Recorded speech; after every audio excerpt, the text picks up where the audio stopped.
Howdy, y'all. In this episode, I am just working on trying to get the roof of the bump out, situated and finished and covered and whatnot.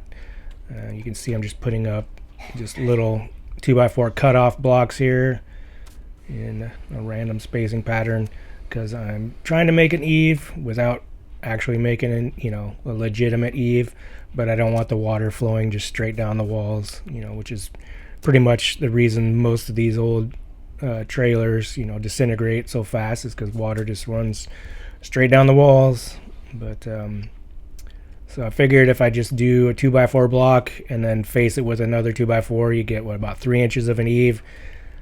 Because if I go with a legitimate eave, where with bracing, 6 inches wide or more, I'm pretty sure I have to. Actually, I am sure I have to get engineering plans on those, and so I'm hoping that the inspector won't say anything because it's just stapling up or nailing up two by four thicknesses on the wall there. So hopefully it'll be kosher because those plan designs cost a lot of money, and as I've stated before, just trying to do this on the cheap but still make it as nice as I can. Just trying to stay debt free. So hopefully this will fly, and everything will be all right. And I do get tired going up and down this ladder, moving it, foot, doing it again. And you can see that like most of those places I just have the ladder on like 1 2x4, and it gets all unstable. And luckily I haven't really fallen too many times, but I am an walking OSHA violation, that's for sure. But still trying to be as conscious as I can of being somewhat safe. So far so good. Just a few nicks and bruises. Actually, I think I'll show you one of my war wounds here coming up in a few minutes. But doing the best I can, I suppose.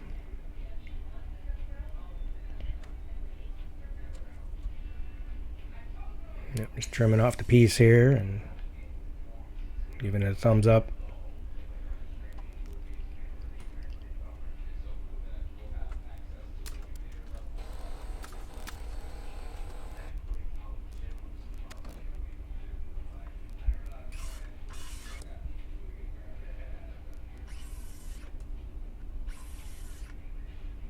Got a face full of sawdust in that one, in the wind direction. But here's my war wound.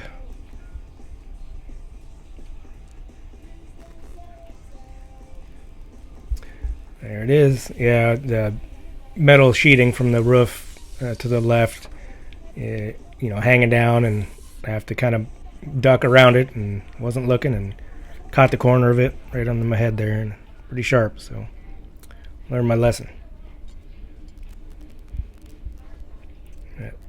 This is one of those times where I'm happy that the ceiling height is so low in the bump out, because then it's not too much of a pain to put the plywood up there. But yeah, just put a couple sheets up there, and luckily the spacing on there meant I didn't really have to cut too much of it.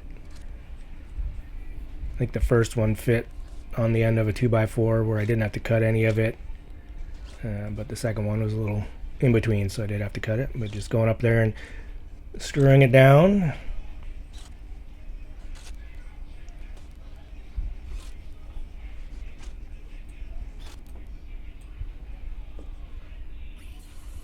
And if you like my dust mask there, just using my t-shirt.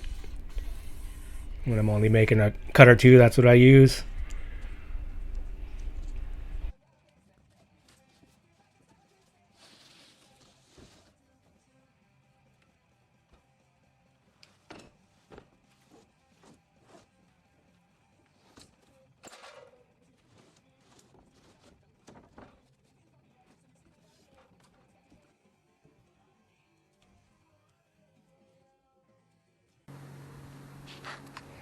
Alright, here's a little look on top of the bump out. I just finished putting down a layer of plywood, and this piece, and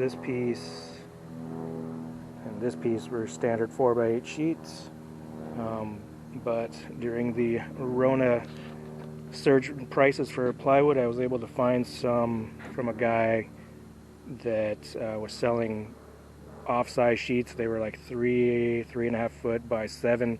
I think they were basically just the walls for shipping crates that he had broken down and cut into sizes where the nail holes were no longer in it. So I actually got them for like $10 a sheet, which isn't even so bad in non-Rona price increase times. So anyway, this one, that one, and that one, that's why they're kind of cut in off sizes, because it's just what you get. But yeah, they worked out. So this one I didn't have nailed down at all, because in this corner here, one of the 2x4 blockings had split and kind of raised, and so it kind of just leveled this corner out.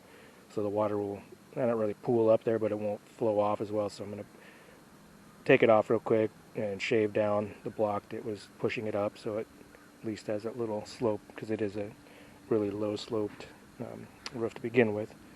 And we'll nail that or screw that down. I will. I do have a tarp that should cover most of this roof, so I'll probably put it down today, because we're going to get some rain this weekend, and so at least keep this plywood dry, because I also have my roof trusses underneath here, so it'd be nice to get that covered up.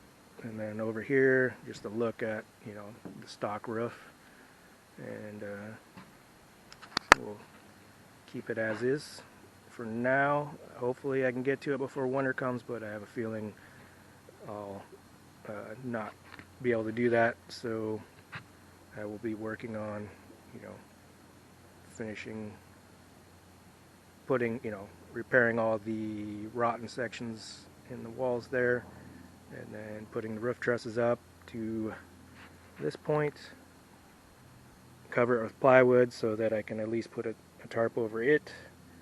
And if it's still a time where I'm still working and it's not too cold and wet, then I'll worry about this, but I have a feeling I'm not going to get to that.